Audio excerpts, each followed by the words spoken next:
সম্মানিত দর্শক শ্রোতা, আজকের বিষয় হচ্ছে 5ই আগস্টের পর আমরা ভেবেছিলাম আওয়ামী লীগ আগামী 20 বছরেও রাজনীতির মাঠে সক্রিয় হতে পারবে না।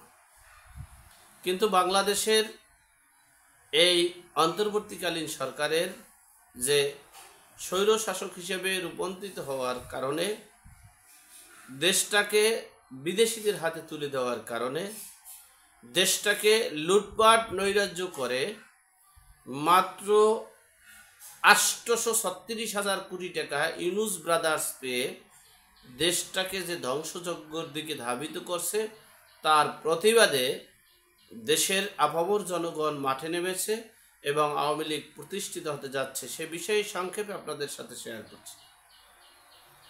দেখেন, 5ই আগস্টের পর একটা শ্রেণী, একটা গোষ্ঠী, তারা চেয়েছে আওয়ামী লীগের নিবন্ধন বাতিল।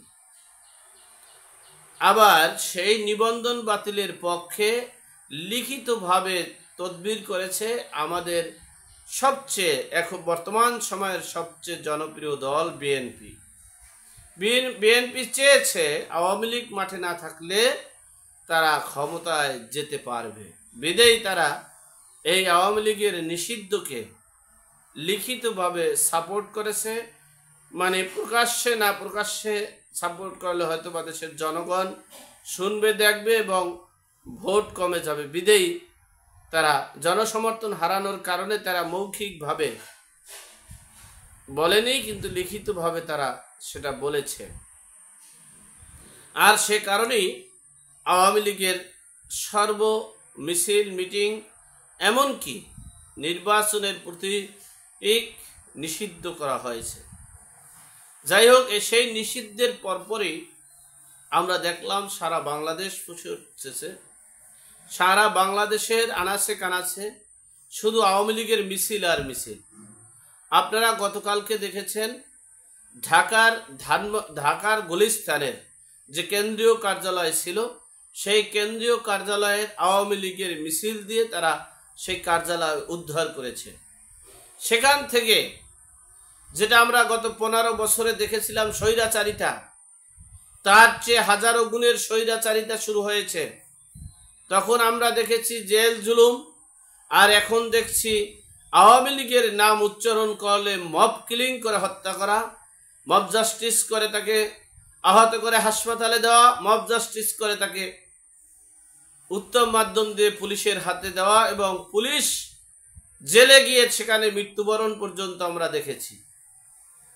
যাই হোক, সারা বাংলাদেশে আওয়ামী লীগ নিষিদ্ধের পরে সারা বাংলাদেশে মিছিল মিটিংয়ের জোয়ার ভেসে উঠছে।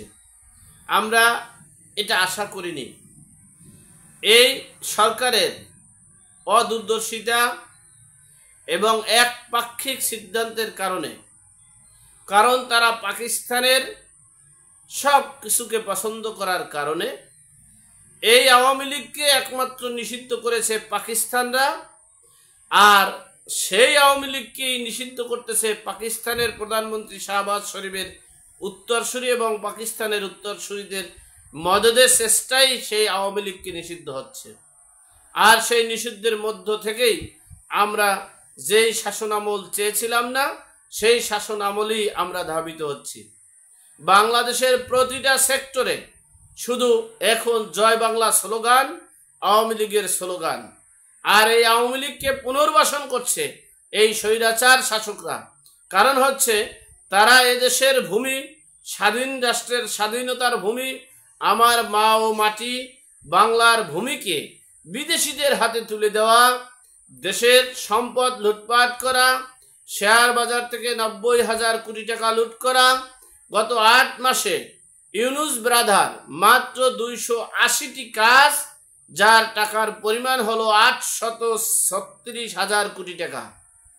এই যে লুটপাট এবং নৈরাজ্য, চাঁদাবাজি ধ্বংসাত্মক রাষ্ট্র হিসেবে রূপান্তরিত করতে যাচ্ছে এই ডক্টর মোহাম্মদ ইউনুস। এবং সারা বাংলাদেশে আজকেও দুপুরে আমরা দেখেছি ঢাকার শহর অচল পথে যাচ্ছে এবং যেখানে নগর ভবন, ঢাকা দক্ষিণ সিটির নগর ভবন পর্যন্ত ব্লকেট দেওয়া ব্লক করা এবং সকল কর্মকাণ্ড গাড়ি ঘোড়া সব কিছু বন্ধ।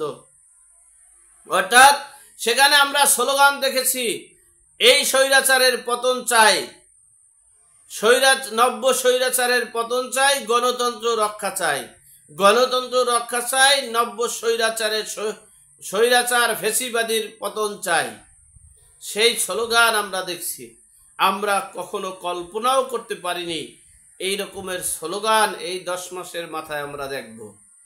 তবে আমি এখনো অন্তর্বর্তীকালীন সরকারকে বলবো, আপনারা দেশ এবং দেশের জনগণের কল্যাণে, দেশের কল্যাণে, দেশের স্বাধীনতা সার্বভৌমত্ব রক্ষার্থে এগিয়ে আসুন। মনে রাখবেন, সকল অপকর্মের ফল এই দুনিয়াতে ভোগ করতে হবে। আল্লাহ আমাদের সকলকে সঠিক জ্ঞান দান করার তৌফিক দান করুক। আমিন। আসসালামু আলাইকুম।